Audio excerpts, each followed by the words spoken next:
عن عقبة بن ابی العزیر ان الحسین خطب اصحابہ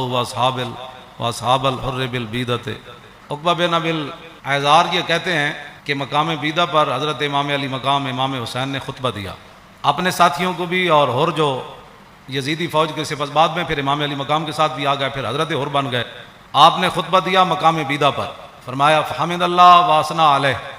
اللہ کی تعریف بیان کی، پھر اس کی توصیف بیان کی۔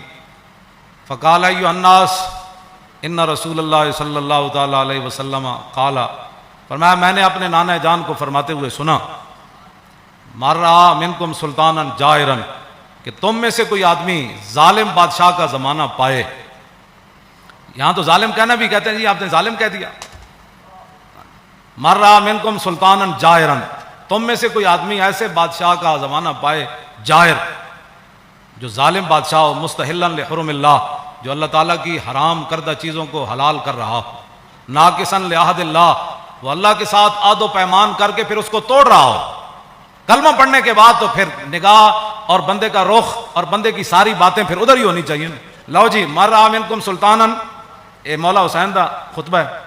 مر رہا منکم سلطانا جائرا مستحلا لحرم اللہ ناقصا لعہد اللہ مخالفا لسنت رسول اللہ،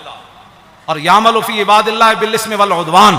فرمایا رسول اللہ نے، میرے نانا جان نے فرمایا، جو ظالم بادشاہ کو دیکھے اللہ تعالیٰ کی حرام کردہ چیزوں کو حلال کرے اور اللہ کے ساتھ عہد و پیمان، کلمہ پڑھنے کے بعد بندے کی مرضی مک جاتی ہے، فرمایا اللہ کے ساتھ عہد و پیمان وہ توڑ دے، رسول اللہ کی سنت کی مخالفت کرے، یعمل فی عباد اللہ بالاسم والعدوان، اور قوم کے اندر برائیاں اور قوم کے اندر گناہ اس کا رواج دے، بجائے اس کے قوم کے اندر برائیاں اور گناہ کو ختم کرے، نہیں، یعمل فی عباد اللہ بالاسم والعدوان، وہاں سرکشی اور ظلم و ستم اور گناہ کو رواج دے، فلم یغیر علیہ بقول ولا فعل وکان حقا علی اللہ ان یدخلہ مدخلا۔ مولا حسین فرمانے لگے کہ پھر میرے نانا جان نے کیا فرمایا، ان حالات کو دیکھ کر کوئی بندہ اپنی زبان سے اور اپنے ہاتھ سے اس ظالم کا ہاتھ نہیں پکڑتا تو اللہ رب العالمین قیامت والے دن جس جگہ اس ظالم کو داخل کرے گا نا، وہ تماشا دیکھنے والے کو بھی داخل کر دے۔